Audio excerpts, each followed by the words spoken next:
Hello, everybody. I'm Jackie K. Cooper, and my guest today is Jeremy Piven. And I've been really looking forward to this because he has a new movie out called The Performance, and it is a great movie. Jeremy, how did this all come about, The Performance?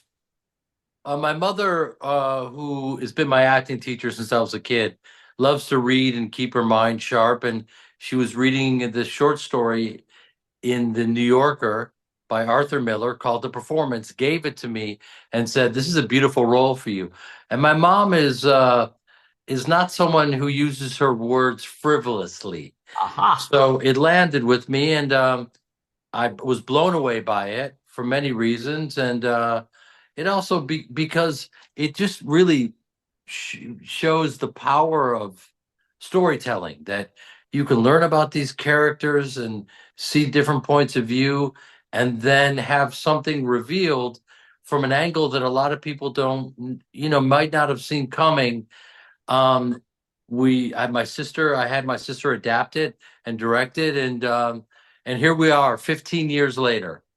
Well, I don't want to give away any spoilers or anything, so I'm going to let you describe the movie so you can tell as much as you want or not.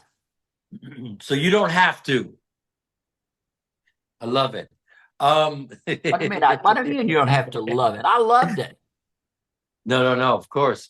Um, I We play want to Harold love it. May. You can see him behind me, I see him. a tap dancer in 1937.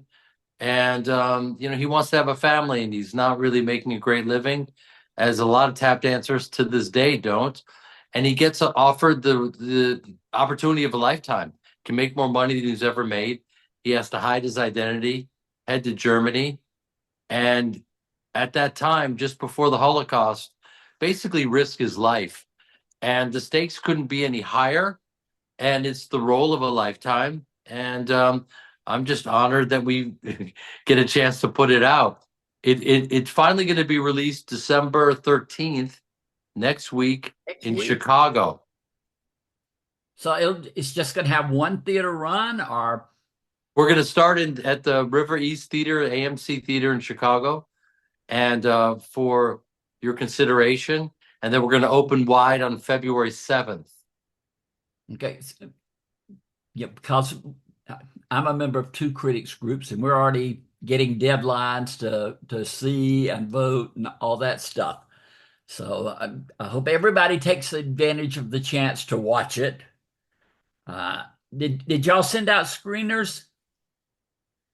Yeah, we have screeners. They're available. You can screen them. Depends on what group you're in. Um, the Academy screeners will be available this Friday. The rest are all up. All right. Yeah, Jeremy, I've been missing you the last few years. I know you've been doing things, but I didn't get into Selfridge or whatever that was, and so I missed, but I have been missing you.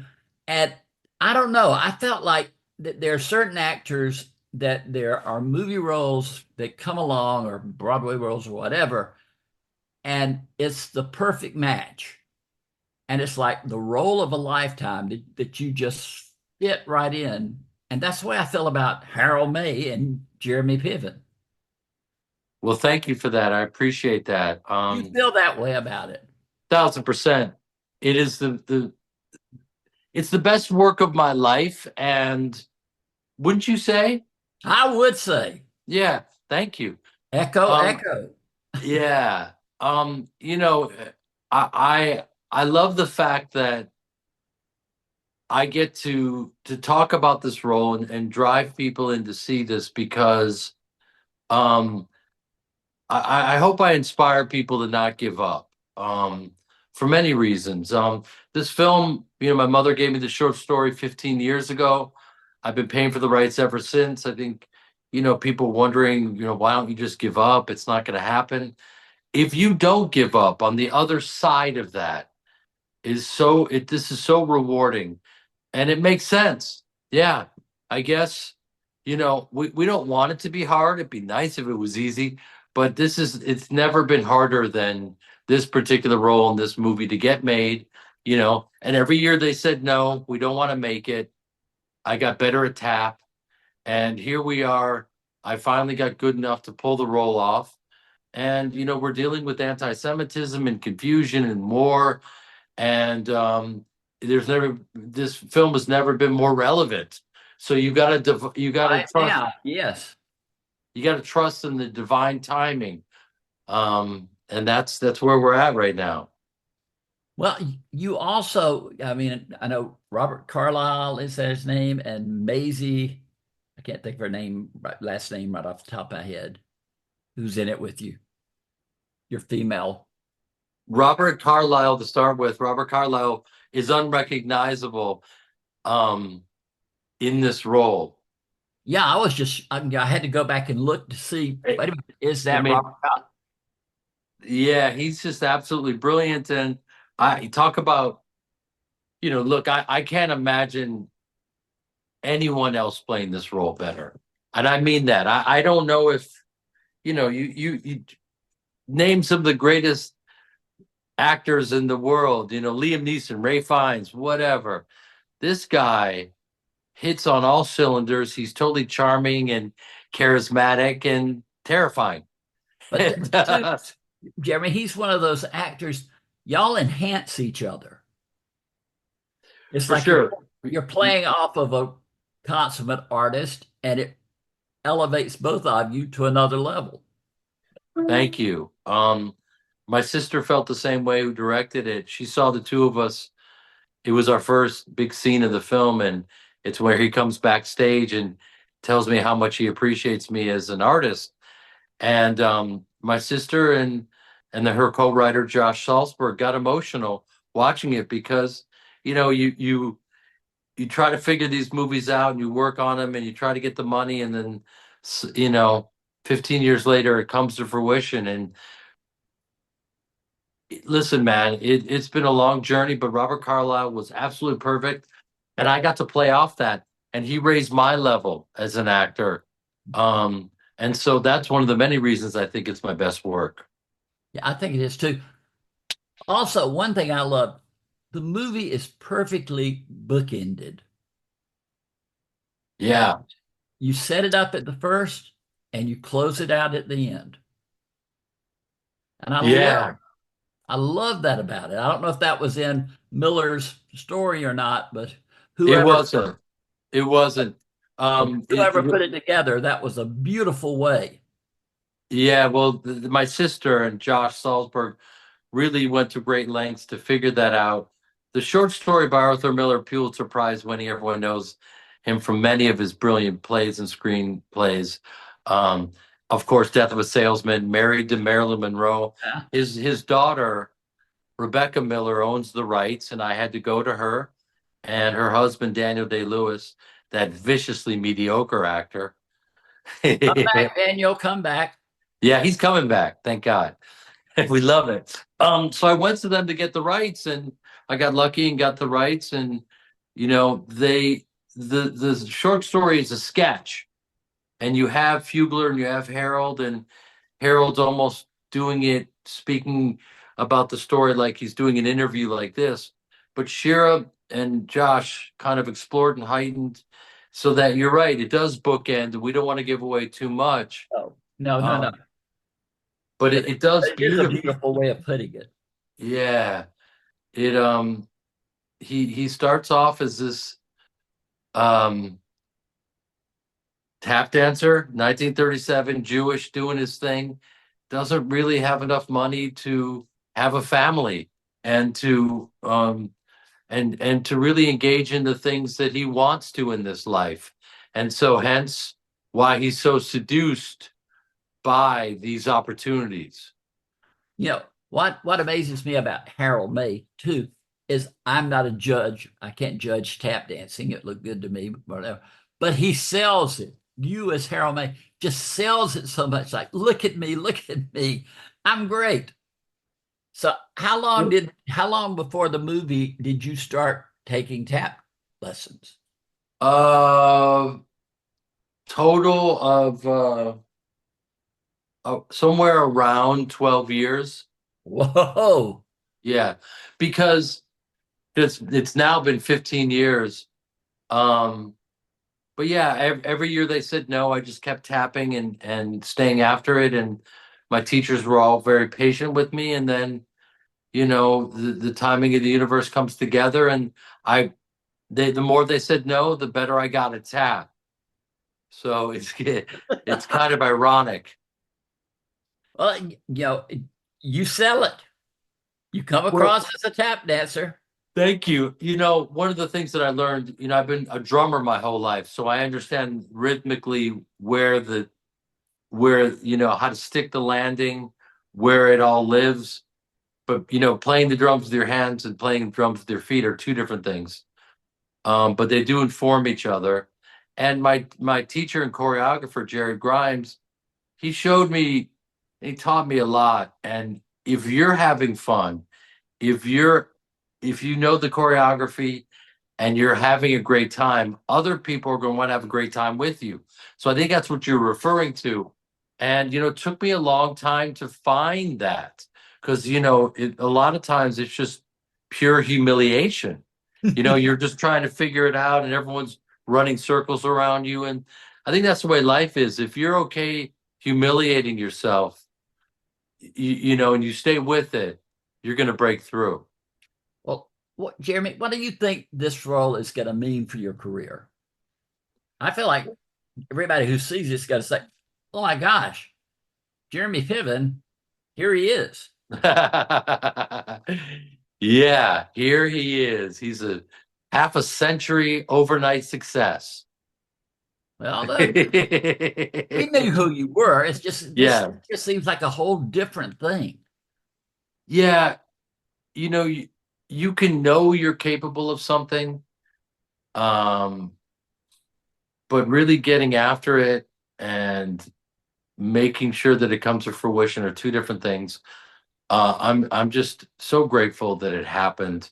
Um, I don't know what it's going to do for me, to be honest with you. People keep saying you disappeared in the role, and I reappeared in the role because I yeah, go with the second. You yeah, reappear.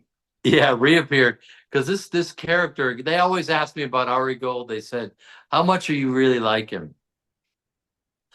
And because they felt it was an authentic portrayal. And with Harold May, no one's asked me that.